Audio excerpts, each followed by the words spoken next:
Pessoal, então, né, boa tarde, dando continuidade aí. Hoje nós estamos aqui com a Larissa. A Larissa, ela é nutricionista, né, socioambiental e consultora. Ela tem pós-graduação em saúde pública e mestrado em ecologia. Ela atua na Amazônia com, né, nutrição, pensando aí em valorização de modos de vida, saberes tradicionais e a conservação da floresta. Ela tem a proposta aí de unir ciência e sabedoria ancestral com projetos de pesquisa, desenvolvimento e soluções para o território, promovendo sistemas alimentares saudáveis, sustentáveis e justos. Bem-vinda, Larissa, te agradecer aí novamente, né, pela possibilidade de estar aqui, conversar um pouquinho com a gente. A proposta, então, é essa, você né, faz a sua apresentação e no final a gente discute um pouco, né, se alguém quiser tá perguntando, conversando, mas é com esse, né, com esse olhar mesmo de você passar um pouco para a gente a sua realidade, a sua vivência. Ah, que Bem-vinda. prazer. Obrigada. Muito obrigada, Renata. Um prazer estar aqui, né? Essa oportunidade que a gente tem. Eu aqui no Pará, vocês aí em Minas, né? Então, trocar um pouquinho, partilhar, né? Porque eu acho que esse é o sentido da gente aprender, né? Conhecimento, ele tem que ser dinâmico, né? Ele não pode ficar estático. Porque só é conhecimento quando a gente repassa. Realmente a gente aprende junto. Então, é uma honra para mim. Vamos lá, deixa eu colocar aqui.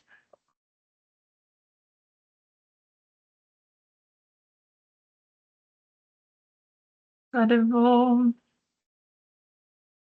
Ainda não apareceu, não achei a tela. Estou esperando aqui.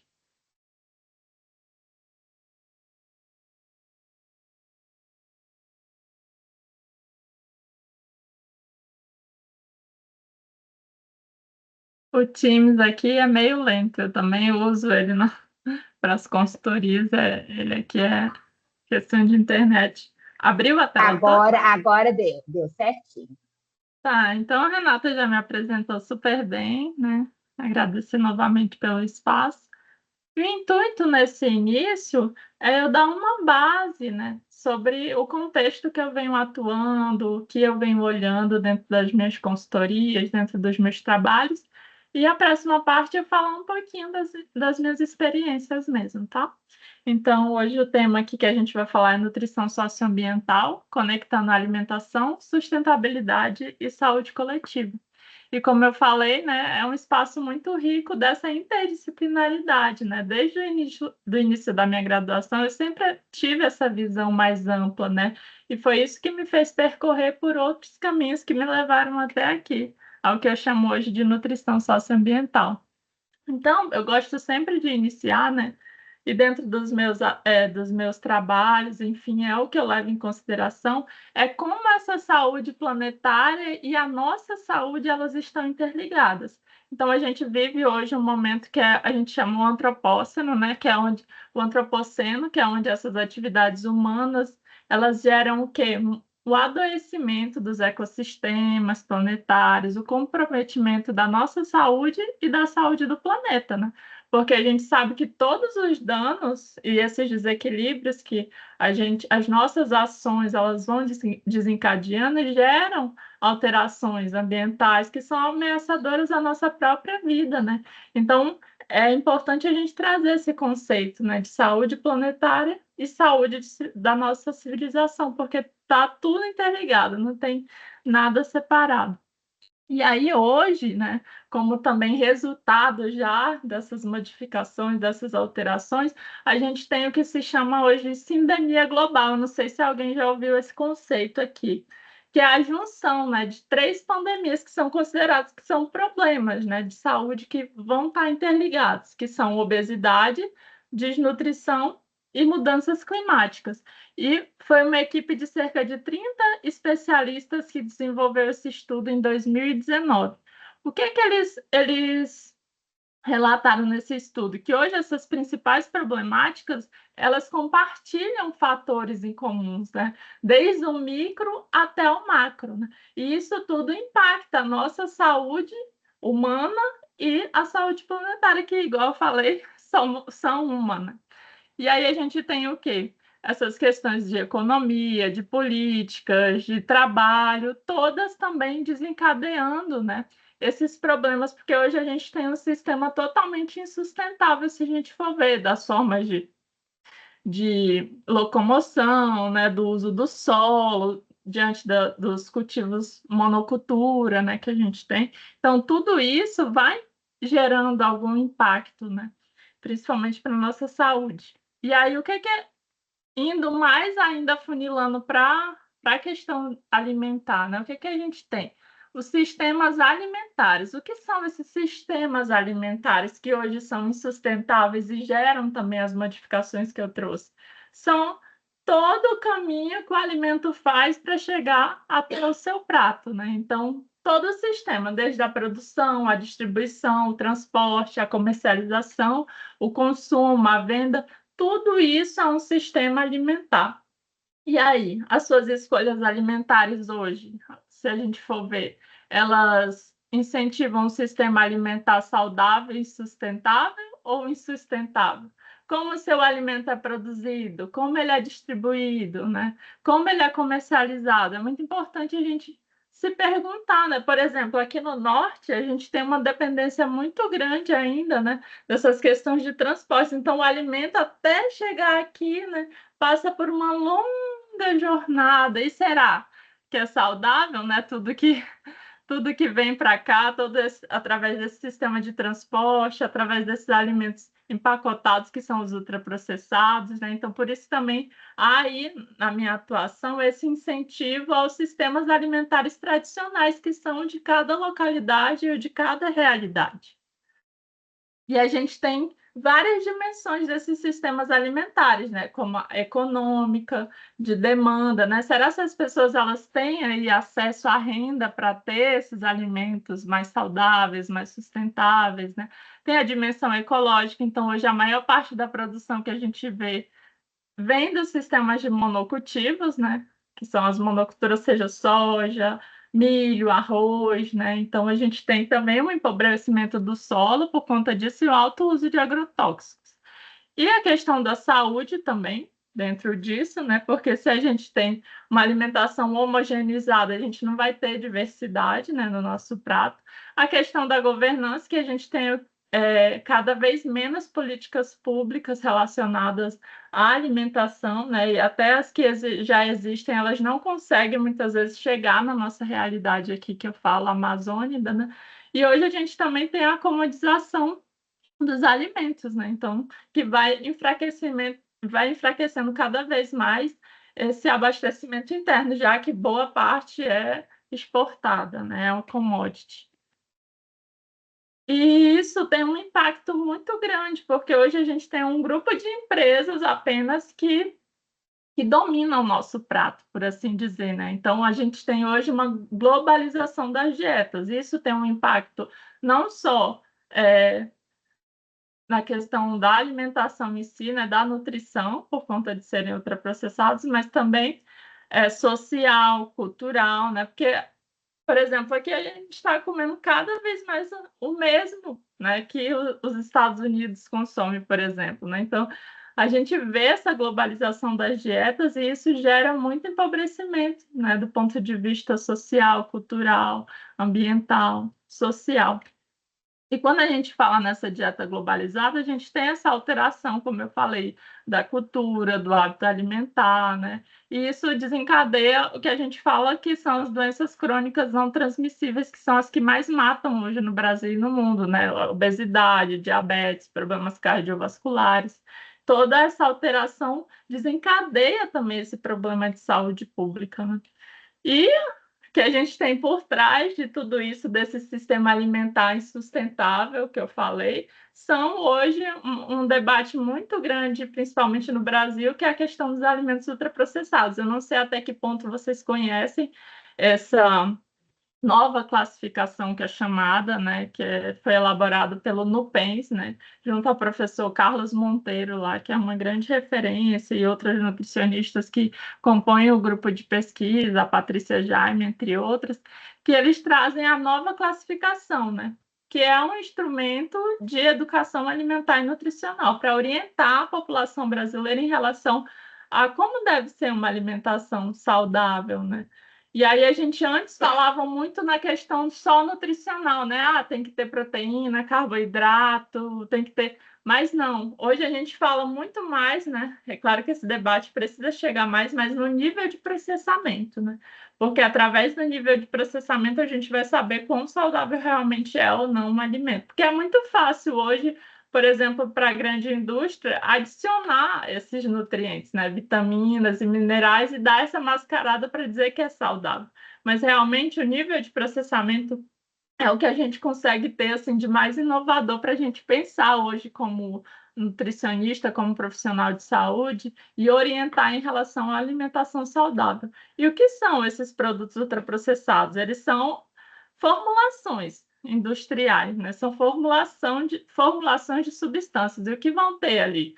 Muito açúcar, né? Muita gordura saturada, muito óleo, muito aditivo, né? Muito corante, aromatizante também, gordura hidrogenada.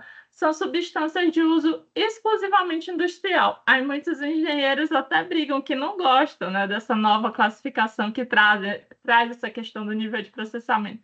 Mas é importante falar que o problema não é o alimento ser industrializado, mas é o alimento ser ultraprocessado, porque aí ele não tem, tipo assim, quase nada de alimento in natura. E aí eu vou explicar agora para vocês, mais para frente, o que é esse nível de processamento, né?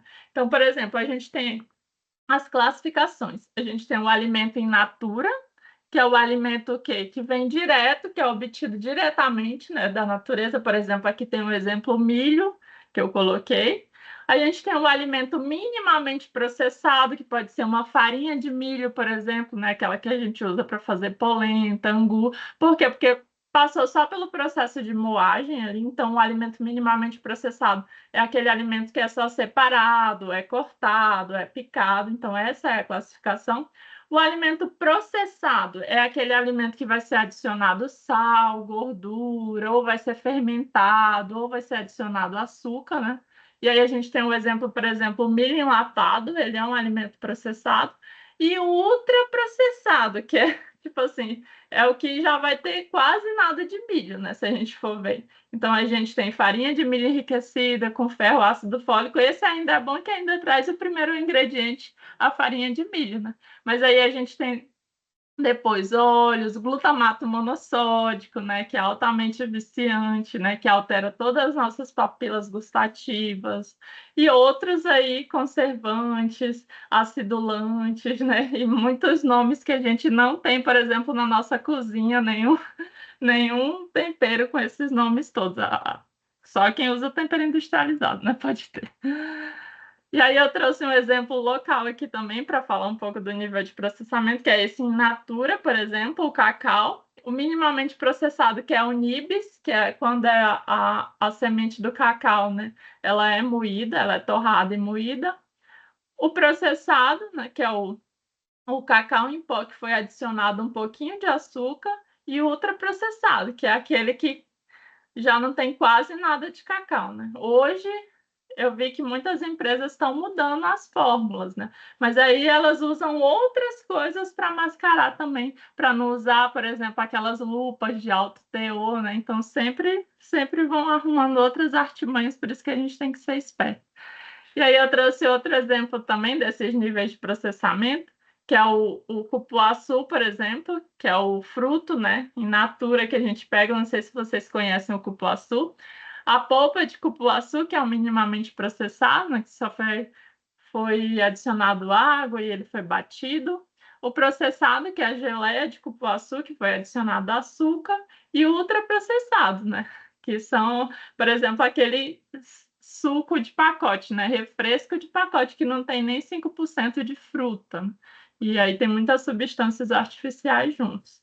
Então, o problema em si não é a industrialização, mas sim o ultraprocessamento, que é muito utilizado para que as pessoas elas acabem tendo a saúde prejudicada e também a indústria ela possa lucrar mais, né?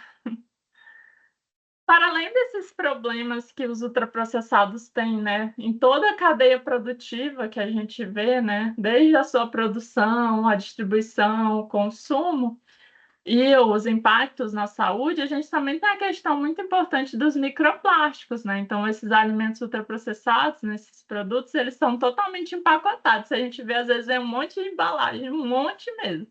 Então, eles têm também eles trazem também para a nossa alimentação essa questão que é muito debatida hoje, já tem vários estudiosos.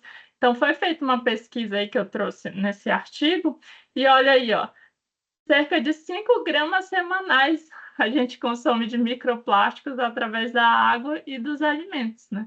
Então, eles estimaram aí que a gente consome um cartão de crédito por semana de microplásticos através da água e dos alimentos, né? Então, esse sistema alimentar hoje vigente, ele é totalmente insustentável também por conta disso, né? Porque ele está atrelado não só à questão das grandes áreas de monocultura, né? Que empobrece o solo, que muitas vezes tira pessoas também, né? Daquela localidade, povos tradicionais, mas por conta também de todo o processamento usar muita água, né? Enfim, e, e também por conta da utilização de plásticos, né? Para as embalagens e tudo. Então, é muito importante a gente trazer o comer como um ato político, né? Porque através do que você coloca no prato, você está escolhendo que sistema alimentar você quer. Você quer um sistema alimentar saudável e sustentável ou um que polui, né? Que explora, que degrada, né? Então, é importante falar que todos os nossos atos cotidianos, eles também têm um teor político, né? A gente reforça ou enfraquece eles através das nossas escolhas. E isso é muito importante quando a gente fala do direito humano à alimentação adequada, né? Que é constitucional, mas que nem todo mundo ainda consegue acessar. Pensar o comer como ato político também é reforçar esse direito, né? Porque, para além desse ato biológico de se alimentar, né? Do prazer à mesa, enfim, do compartilhamento, o comer, ele tem esses impactos ambientais, culturais, humanos, e a gente esquece muito disso no nosso dia a dia, né? Isso tudo é muito importante para a segurança alimentar e nutricional nossa e do território, né, que é o acesso a alimentos em quantidade e qualidade suficiente, sem comprometer outras necessidades. Para a soberania alimentar também, que é a autonomia de cada povo de produzir o seu alimento, né? Por exemplo, se a gente consegue aqui no norte incentivar os nossos sistemas tradicionais de produção, de cultivo, a gente não vai ficar dependente, né? Por exemplo, de um sistema alimentar que gasta muito mais da terra, né? Por exemplo, que consome muito mais o planeta. Então, o intuito é que cada localidade pudesse incentivar mais a soberania alimentar, né? E para isso a gente precisa de política pública que garanta renda para as pessoas, né? Acesso à terra. Falar de comer também é falar de acesso à renda, à terra, à água, né? Ao tempo, por exemplo, para produzir os nossos alimentos, para preparar, né? Por exemplo, porque as pessoas muitas vezes acham muito mais prático, né? Usar ultraprocessado, porque tem principalmente aí, né, na realidade de vocês, não sei quantas conduções diárias, né, a distância de casa, então a gente precisa de políticas públicas que assegurem isso, né? E eu falo sempre também do saudável para quem, né? É saudável para quem planta, para quem consome. Será que a pessoa está pagando o preço justo, né? Ou, por exemplo, o nosso açaí é saudável para a gente daqui, né? Ele não tem que ser saudável para a galera lá dos Estados Unidos, né? Por quê? Porque compromete a nossa segurança alimentar. Por exemplo, pelo que esses ribeirinhos, esses indígenas vão substituir o açaí? Essa pergunta é muito importante, porque para a gente está ficando cada vez mais caro, né? Então, falar de alimentação é falar também do comer como ato político, né? De políticas públicas que assegurem também para as pessoas a renda, a terra, né, o acesso à água potável, o acesso à energia, que aqui no norte também é uma dificuldade, né? Há leis também que garantam a regulamentação, a taxação de produtos ultraprocessados, que estão muito atrelados às doenças crônicas não transmissíveis, né? Que diminua o lobby da indústria alimentícia, por exemplo, que hoje a gente sabe que ela financia, né, campanhas políticas, além de também estudos, campanhas, né, no geral, que influenciam também a conduta de profissionais de saúde. Então, é importante a gente pensar isso. Tá, eu falei de vários problemas, né? Mas quais as alternativas diante disso, que é o que eu trago dentro do meu trabalho também, né? Então, é essa questão de fortalecimento da agricultura familiar, né? Apoiar quem produz comida na sua localidade, os agricultores familiares, indígenas, quilombolas, ribeirinhos, né? Porque, assim, é claro que a indústria ela sempre vai existir, né? Mas a questão não é a indústria, mas o ultraprocessamento, né? E também ter outras alternativas, porque às vezes a gente só tem uma, né? Na maioria das vezes, né? Que é o que o sistema também em grande massa quer, né? Então, a questão é a gente ter oportunidade de fala e de equilíbrio também dessas outras formas, né? De incentivo aos circuitos curtos de comercialização, né? Fortalecimento das políticas públicas como o PNAE, que é o Programa Nacional de Alimentação Escolar, em que, no mínimo, 30% tem que ser oriundo da agricultura familiar, né? Mas muitos municípios não conseguem nem os 30%, né? As pessoas, os agricultores, muitas vezes não conseguem acessar por falta de capacitação técnica, né? Por falta das documentações que são muito burocráticas, né? A gente tem o PAA também, que é o Programa de Aquisição de Alimentos, também que leva ali, que compra do pequeno produtor, do agricultor, né, e leva para as redes assistenciais ou para os hospitais, né? Então, também é uma forma da gente incentivar esses circuitos curtos e que essas pessoas elas continuem produzindo, né? Não só para o seu consumo, mas também para a sua localidade. E as práticas agroecológicas, que são muito mais resilientes, que não usam agrotóxicos, né? O resgate da alimentação tradicional também de cada povo, né? Porque, igual a gente estava falando, eu e a Renata antes, cada povo tem ali as suas plantas tradicionais, os seus alimentos tradicionais, né? Que devem ser resgatados para que a gente fortaleça isso e para que o impacto desses ultraprocessados sejam menores, né? Sejam minimizados.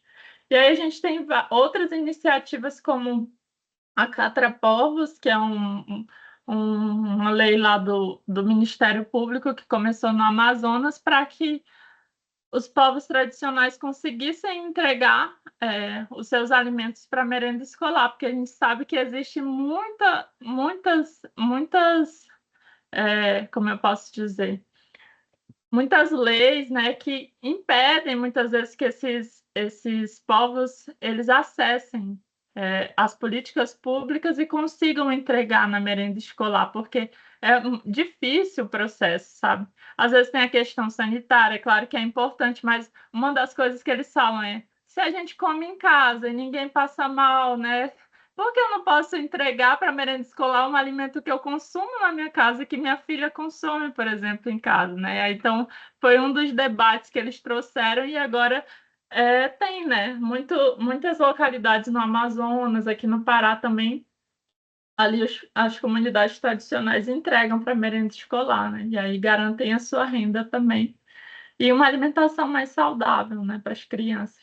A gente também tem essa iniciativa que é o Vem do Xingu, que tem farinha de babaçu, né, uma mistura que é um alimento que pode ser substituído pelo amido de milho, né, que é muito utilizado também. Então, ele pode ser utilizado para bolos, para mingaus, para vatapá, né, enfim, inúmeras utilidades da farinha, né, que a gente pode estar utilizando, que é uma forma também de incentivar quem está aqui na unidade de conservação, né, o ribeirinho que está lá e que produz, né, para que ajude não só, né, na questão ambiental, que a gente sabe da importância das unidades de de conservação, mas também para a questão da alimentação tradicional, né. Castanha do Pará também. E aí tem essa iniciativa que é o Vento Xingu, que é aqui da minha localidade. Outra forma é incentivando os circuitos curtos de comercialização, como a horta, né?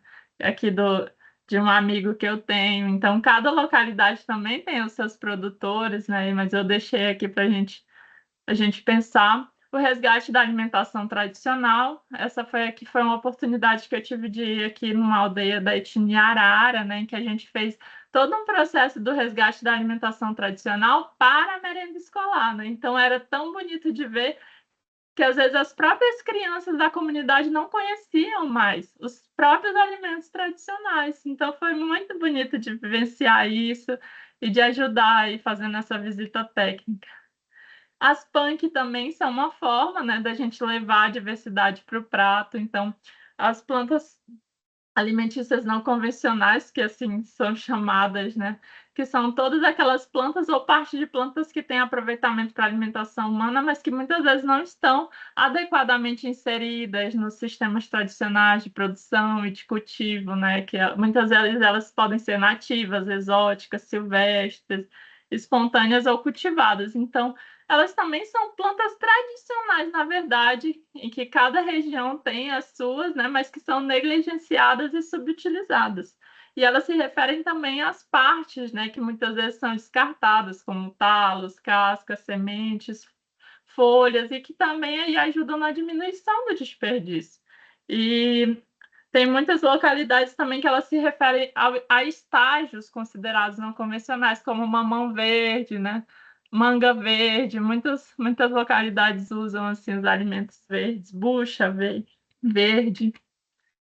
E a gente tem a questão dos cogumelos também, amazônicos, né? Os cogumelos Yanomami, que também são formas da gente incentivar a alimentação tradicional, né? E esses sistemas alimentares tradicionais que são saudáveis e sustentáveis.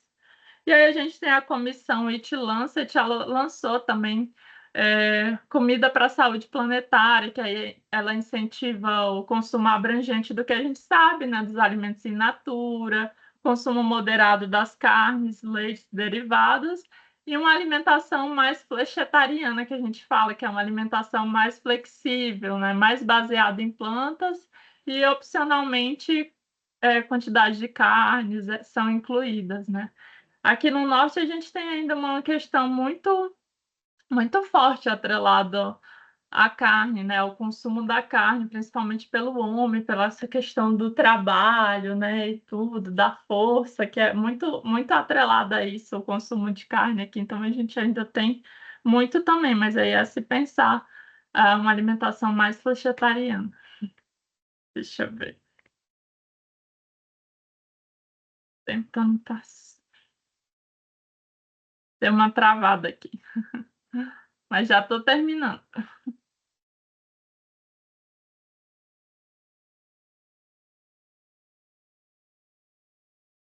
Deixa eu ver se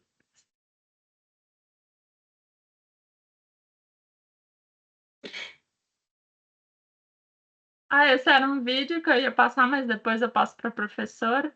E aí eu tenho algumas indicações desse podcast, o Prato Cheio, que é muito legal. Ele traz essa visão mais ampla de alimentação, de tudo que está atrelado ao ato de comer, dessas dinâmicas sociais, ambientais, culturais, que muitas vezes são desrespeitadas. É muito legal. Nele, inclusive, tem um sobre o açaí, né? Que eu até falei a questão do açaí, que é bem interessante também vocês pesquisarem como muitos produtos ultraprocessados eles assim tomaram, por exemplo, várias receitas que a gente tinha que era mais tradicionais, que a gente usava mais alimentos in natura e tipo e implantaram ali um alimento ultraprocessado para substituir, né? Então, como foi feito esse processo é muito legal. Também eles falam sobre o leite condensado, é interessante de como ele copiou várias receitas tradicionais que a gente tinha. Então, é muito legal a gente ter essa visão ampla e mais crítica também. Aí tem outros podcasts, tem o Comida que Sustenta, que é um podcast muito legal do Sustentária também, da USP, se eu não me engano. E esse livro, Nutricionismo, né, que ele é bem legal o debate também, porque ele traz essa questão do nutricionismo, né, que sempre tem, o ovo é saudável, o ovo não é saudável. Então, como isso também, como esse imaginário social, ele é alterado, né, para a gente fazer valer alguns interesses particulares, né? Quando você foca só no nutriente, esquece de todas as dinâmicas que eu falei relacionadas a se alimentar. Esse livro aí também, A Terra Dá, a Terra Quer, que é do Nego Bispo, que é excelente para a gente pensar essas questões sociais atreladas. Ailton Krenak, que é uma grande referência, que é daí também, né, de Minas, o Futuro Ancestral, e o relatório que eu falei da sindemia global, da comissão The Lancet, que é muito interessante também. E aí era. Deixa eu ver se vai passar aqui. O Guia Alimentar para a População Brasileira. Então, para vocês, hoje ele é a melhor referência, igual eu falei, né, para a gente orientar em relação a uma alimentação adequada e saudável, né? Então, ele traz essa questão dos níveis de processamento, e hoje ele é uma referência assim, mundial mesmo. Ele é muito, muito visado assim, a nível mundial, muito bem elogiado. Aí, quem quiser, é só escanear e acessar. E aí, eu quero agradecer, né? Essa era a primeira parte, mas aí, se vocês já quiserem trazer algum comentário, né? Que eu não falei tanto das minhas experiências em si, eu falei sobre o que baseia, o que norteia minhas experiências. Mas, se não, eu posso retomar sobre elas e depois a gente fala. Larissa, não, realmente é muito interessante, muito amplo, né? O assunto, assim, e cada vez mais essa visão aí multidisciplinar, muitos temas que a gente pode correlacionar, é muito importante. Alguém quer já comentar alguma coisa, ou a gente deixa para o final? Larissa, acho que você pode Tá, continuar e depois a gente faz tá bom. Tá bom, uma então. conexão aí. Deixa eu compartilhar, então, aqui a outra parte.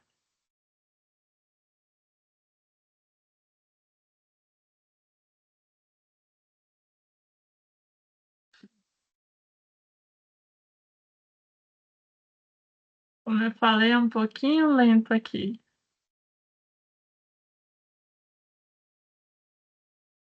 Deixa eu...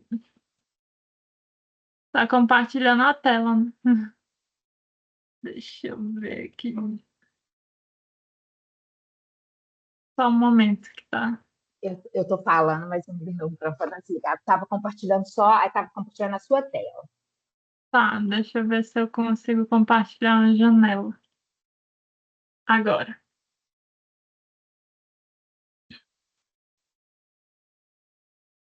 Agora sim. Tá. Como eu já fui apresentada, né? Agora eu vou falar um pouquinho sobre o meu trabalho mesmo, sobre o que eu já experienciei, o que eu tenho desenvolvido e todo o caminho que eu trilhei também para chegar até essa visão maior, assim, mais ampla, né? Então, hoje eu me considero essa nutricionista socioambiental do Médio Xingu, né? O Médio Xingu é aqui na região de Altamira, Pará, e a gente tem cerca de 9 povos tradicionais, 9 povos indígenas, etnias aqui na nossa região. Então, é uma região realmente bem rica. Tem Araueté, Caiapó, Arara, Xicrim. Então, são muitos povos. É uma riqueza cultural muito grande, sabe? E me conectar sempre com isso me fez, assim, essa vontade, né, de trilhar um caminho diferente também, de levar um pouquinho dessa diversidade e, tipo assim, de trazer tudo que eu vivenciei dentro da academia para além, né, desses muros acadêmicos. Então, levar um pouquinho também para eles, assim, disso, já que a gente tem aí uma força, né, igual eu falei, dessa questão do alimento que não é saudável para eles, que não é adequadamente, né, é, correto para a sua cultura também, por assim dizer. Não que eles não possam consumir, mas eles têm que ser empoderados e ter essa criticidade maior em relação às suas escolhas alimentares. Então, isso também me incitou a sair das experiências que eu estava para trilhar esse caminho. Então, eu considero a minha maior formação e experiência na Escola Vida e Casa Corpo Norte mesmo, tendo a Amazônia como berço e o Médio Xingu como guardião.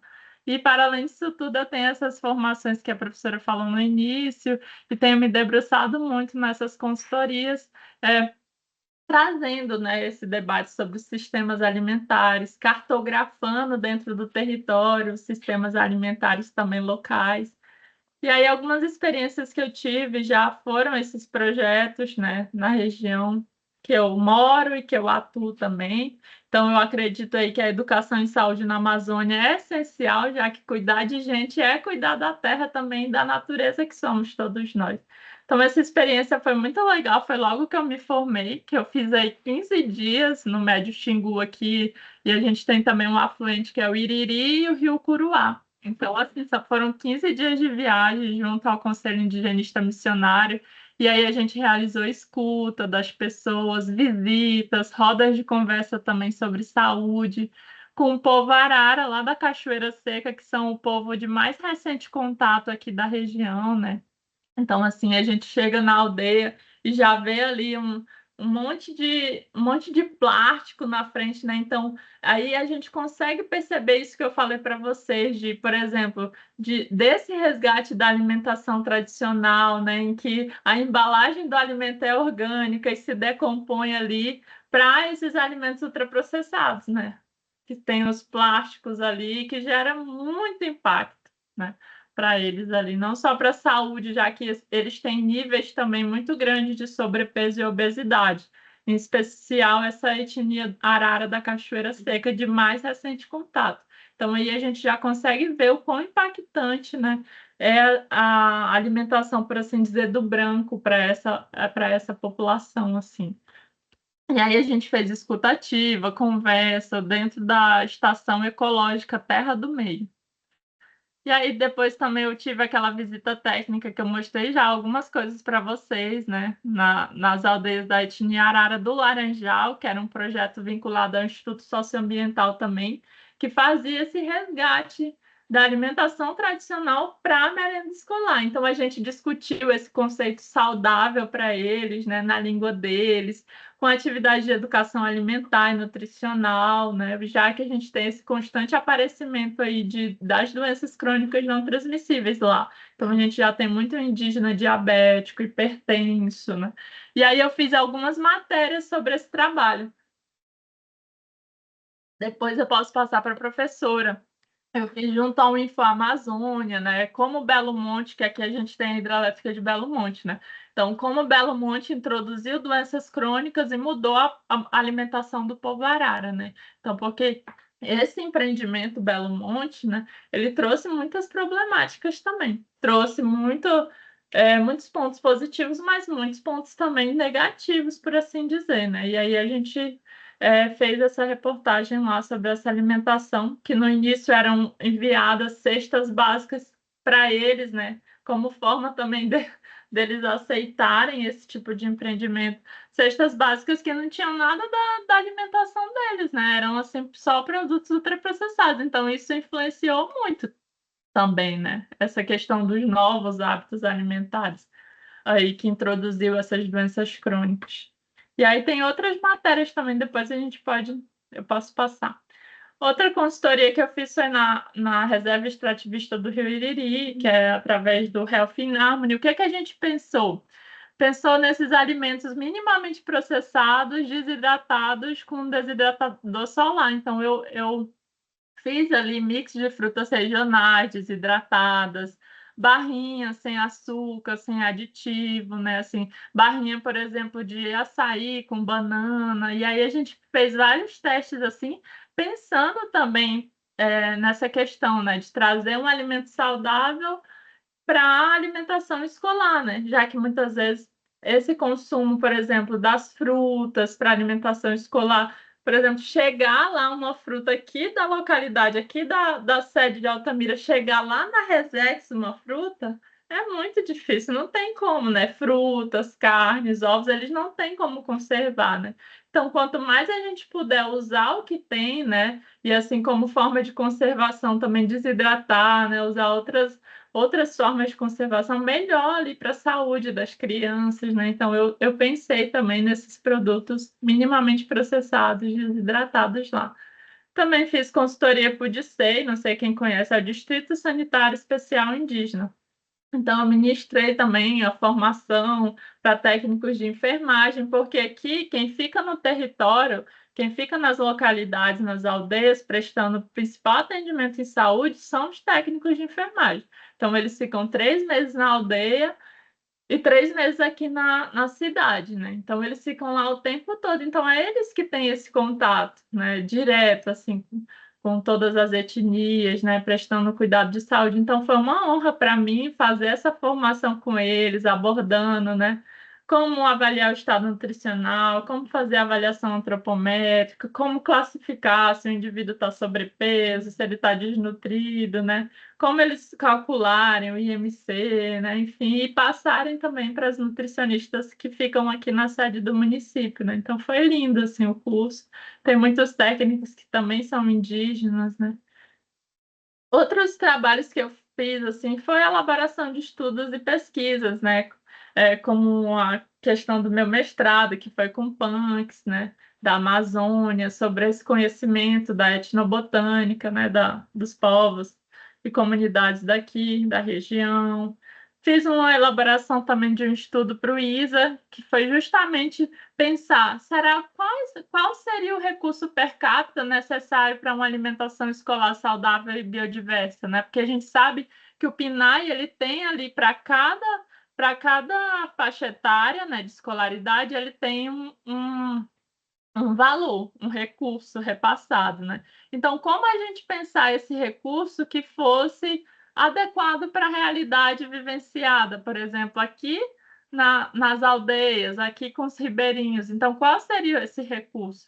Porque não tem como ser o mesmo recurso, entende? Para a cidade, para aquela localidade. Não tem, porque a gente tem aqui na Amazônia uma questão muito importante que é a logística, e é muito cara mesmo. Para além disso, a questão da conservação, né, dos alimentos, da infraestrutura que não se tem, das escolas, né? Então, são muitas outras dinâmicas. Então, a política pública ela acaba não sendo adequada para a realidade que a gente vive. Então, o intuito do estudo foi pensar isso também, por exemplo, como a gente pode colocar açaí mais vezes, né? E os produtos locais pagando um preço justo e também influenciando aí a saúde das crianças. Outro que eu fiz também foi o relatório para o fornecimento daquela farinha do mesocarpo do babaçu que eu falei na alimentação escolar, né? Então, o que que eu percebi? Que o amido de milho que eles usavam, né, de uma determinada marca que é muito conhecida, saía bem mais caro do que se usassem o mesocarpo do babaçu, né? Então aí já era uma oportunidade de a gente incentivar mais ainda o que a gente tem local, né? E eu trabalhei também com pesquisas e desenvolvimento, né, para a gente pensar uma espécie de super shake amazônico, assim, usando várias frutas liofilizadas, né? E foi bem interessante também esse trabalho com rotulagem. E aí tem algumas matérias aqui que eu posso passar também sobre as punks que a gente realizou, né? Que foi também fruto do meu mestrado. E esses trabalhos de rotulagem também eu faço geralmente para agroindústrias aqui de comunidades indígenas, como, por exemplo, eu fiz para as farinhas produzidas aqui. Então, tem várias formas de fazer farinha, né? Então, a gente tem a farinha puba, a farinha branca, e os processos, eles mudam e muda também a tabela nutricional, né? Porque umas são mais fermentadas, umas são lavadas 5 vezes antes de ser torradas. Então, esse trabalho foi bem interessante também. E aí, eu trabalhei muito na docência, né? Com Aqui tem algumas fotos das outorgas que eu pude participar, né? Que eu pude ser também professora paraninfa, e foi esse caminho que eu abri mão para construir esse caminho das consultorias, né? Porque para mim eu já tinha cumprido o que eu tinha para cumprir ali. O meu intuito hoje era levar um pouco essa educação em saúde para outras localidades. E há 2 anos eu tenho trilhado esse caminho, assim. Mas foi muito importante todas essas experiências como docente, como coordenadora de curso, como preceptora de estágio também, com consultorias para o Sebrae, Senai. E aí eu tenho feito muito esse trabalho de educação alimentar e nutricional também, com diagnóstico, intervenção nutricional, né? E aí, alguns dos meus clientes aqui nesses últimos anos. E o último trabalho que eu tenho para falar para vocês, que eu não coloquei aqui porque ele está em andamento, né? Que é um mapeamento nutricional que eu realizei em Manicoré, no Amazonas, né? Que é para mapeamento de hábitos alimentares e socioambientais também. Então, eu vi a questão tanto do estado nutricional, do consumo alimentar, da segurança alimentar, né? Que eu falei que é esse acesso a alimentos. Então, o que que eu pude perceber? Que lá a gente tem uma insegurança alimentar moderada e a questão das mudanças climáticas também eu mapeei e são muito importantes e muito influentes nesse processo de alimentação. Por quê? Porque lá eles plantam em área de várzea e a área de várzea ela é uma área que fica inundada muito em uma maior parte do ano, né? Então, se a gente tem uma desregulação no ciclo do rio, isso afeta muito a produção, né, de alimentos ali naquela localidade. Tanto se a gente tem uma seca severa quanto uma cheia intensa. E é o que tem acontecido muito lá, né? Essa seca severa e essa cheia intensa. Então, eles ficam realmente em estado de insegurança alimentar ali naquela localidade. E aí eu pude mapear, eu estou levando os resultados agora, e eu fiz oficinas também com os profissionais da saúde e educação, fiz 2 oficinas de segurança alimentar lá, então levando um pouco disso que eu já falei, né, dessa promoção da alimentação adequada e saudável, mostrando para eles sobre o nível de processamentos, vendo a quantidade de açúcar e sal nesses produtos industrializados, né? Ajudando na questão de ampliar essa visão da criticidade sobre as escolhas alimentares, fazendo a cartografia do sistema alimentar. Então, como é o sistema alimentar aqui na comunidade de vocês? Vamos cartografar? Então, aí eles conseguem perceber, né, tudo que é envolvido ali, atrelado nessas dinâmicas do sistema alimentar, né? Como eles podem fortalecer e incentivar os tradicionais, né? Então, está sendo uma experiência incrível também. E é isso.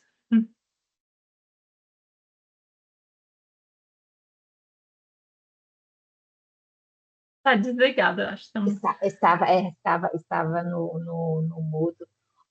Larissa, não, é muito interessante, né, você mostrar aí essa trajetória e a importância, né, desses povos. Saiu até um edital há pouco tempo do CNPq, né, para valorizar mesmo, né, esses Sim. grupos. Aqui a Prefeitura de Belo Horizonte faz alguns trabalhos, nós temos grupos, tem um grupo Quilombo, que é aqui próximo, que eu já fui até visitar, Mas, eles têm horta comunitária, sabe? E uau. agora estão comercializando os produtos. Iniciou também uma outra feira que a prefeitura está incentivando aí para hortas comunitárias, então são caminhos, né? Muito. Tem caminhos potentes, né? Para a gente É, fortalecer mas outros modos de vida, né? E a diversidade que a gente precisa, não só no prato. com certeza, não, e essa realidade aí, né, você mostrando em relação aos índios, e você falando do açaí, né, que realmente o açaí que vocês consomem aí, que comem com o peixe, é totalmente diferente do que a gente come aqui, né? Sim, Que é sim. açúcar puro, né? É outra. Quando a pessoa, né, fala que gosta ou não de açaí, você tem que saber qual açaí ela está referindo, né? É tipo isso, né? De muito, que É, a gente muda toda a característica do alimento, né? E quão violento isso também é, né, Renata? Dependendo do contexto, com né? certeza, não, com certeza. Isso. Tem uma outra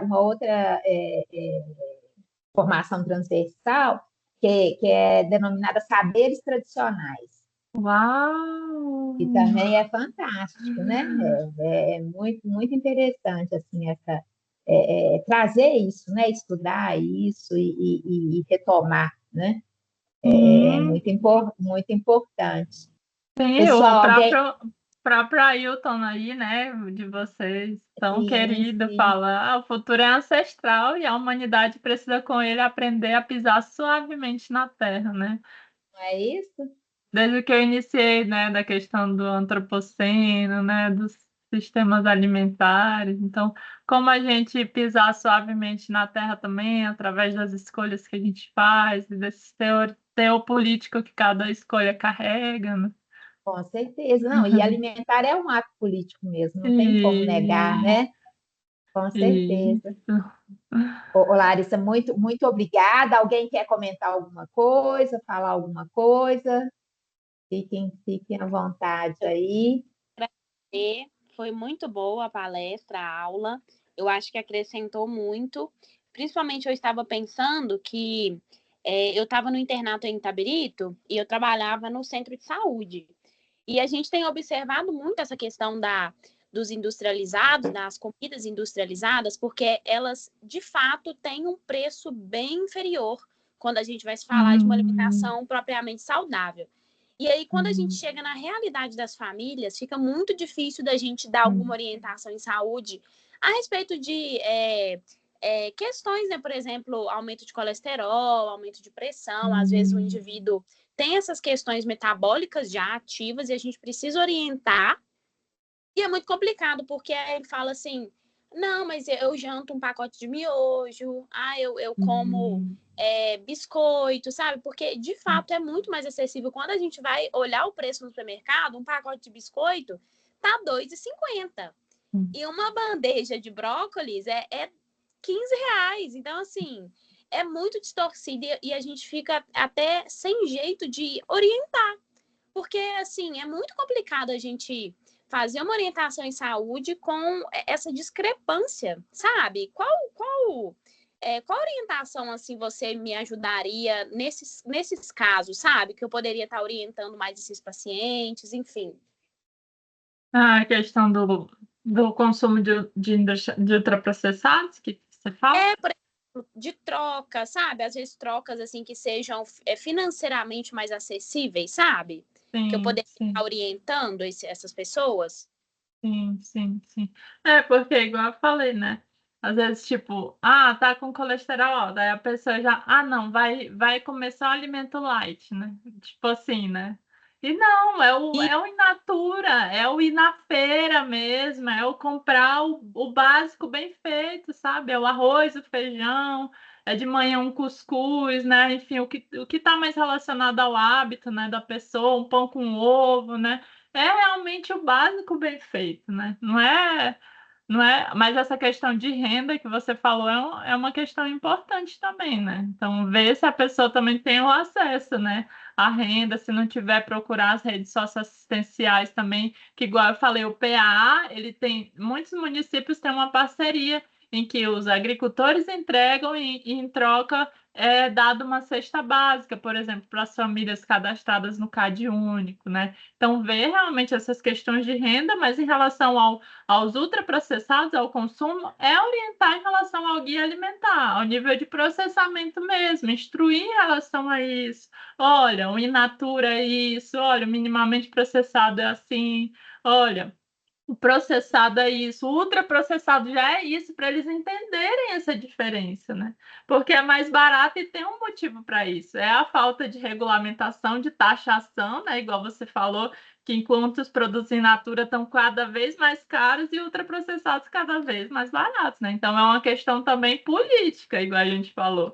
Então, claro, eu faço a minha parte, né? Isso era uma coisa que eu batia muito logo que eu iniciei na nutrição. Pô, mas será que só o que eu orientar aqui tem essa influência toda no que o indivíduo vai comer? Não, tem muita mais coisa, né? Então, é também muitas coisas, o acesso a tempo, né, de qualidade para produzir o seu alimento, para preparar, na verdade, né, o alimento também. Porque a gente sabe que é muito mais cômodo, né, colocar um miojo à noite, né? Mas qual o impacto disso a longo prazo, né? Então, é bem isso mesmo. Mas em relação à orientação, é o básico bem feito mesmo. O arroz, o feijão, o ovo, né? Não tem a carne, é o ovo. De manhã um cuscuz, um café leite. É o básico bem feito. Tanto se você abrir o Guia Alimentar para a população brasileira, não sei se foi a Alicia que falou, lá tem para cada região um modelo do. Se você vê, é o básico bem feito mesmo, que funciona. Se você abrir depois Ótimo. o Guia Alimentar, tem lá, assim, é muito, Uhum. muito, muito, muito simples. Aham. Muito obrigada, viu? Mas, eu que agradeço. Mais alguém? A Alice, você faz nutrição, né? Eu faço enfermagem. Ah, enfermagem, verdade, É. verdade. Ah, e você fez o estágio rural, foi por agora? Foi, no início do ano eu fiquei 4 meses em Itabirito. Que ótimo. E Isso. aí, esse internato rural, ele está só com alunos de enfermagem? Vários cursos acabam tendo também, né? Eu acho que nutrição tem na UFMG, aí medicina tem também, enfermagem. Que eu conheço são esses. Aí tem odonto. Eu não sei se fisioterapia tem, mas alguns cursos da área da saúde vai para o internato rural. Quando eu fiz farmácia, eu estou te perguntando porque quando eu fiz farmácia eu fui, mas o professor que orientava, né, que realizava, ele faleceu. Então, aqui na farmácia eu realmente não sei. Então, eu estou na dúvida se está saindo alunos, por exemplo, da farmácia pela medicina, não sei. Por isso que eu te perguntei de curiosidade. Ah, entendi. Eu só sei esses cursos mesmos Se que você é teve convivência lá, legal. né? É, Entendi. Ótimo, Alice, obrigada. por Mais nada. alguém? Ô, Larissa, muito obrigada, né, pela sua disponibilidade, pelo seu tempo, parabéns, muito sucesso aí nessa sua trajetória, Obrigada. nessa sua escolha, e quando vier a Belo Horizonte, não esquece da gente, não. Pois é, eu quero ir. Ela falou Itabirito, a faculdade que eu dava aula aqui, Serra Dourada, né? Ela tem a Alice Itabirito aí, Itabirito. Então eu fiquei lembrando aí. Que interessante! Aí, nossa, muita vontade. Tanto minha psicóloga também é de Belo Horizonte, então eu tô conectada com Não, Minas. então Tem que mais ir. um motivo, se organiza aí É, para você vir sim, tá bom? Um abraço, sim, obrigada. agradeço É, também.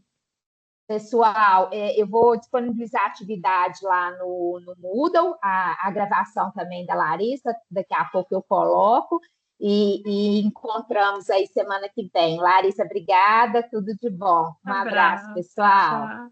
Tchau. Obrigada, tchau, gente. Tchau, obrigada. Tchau, tchau. Tchau.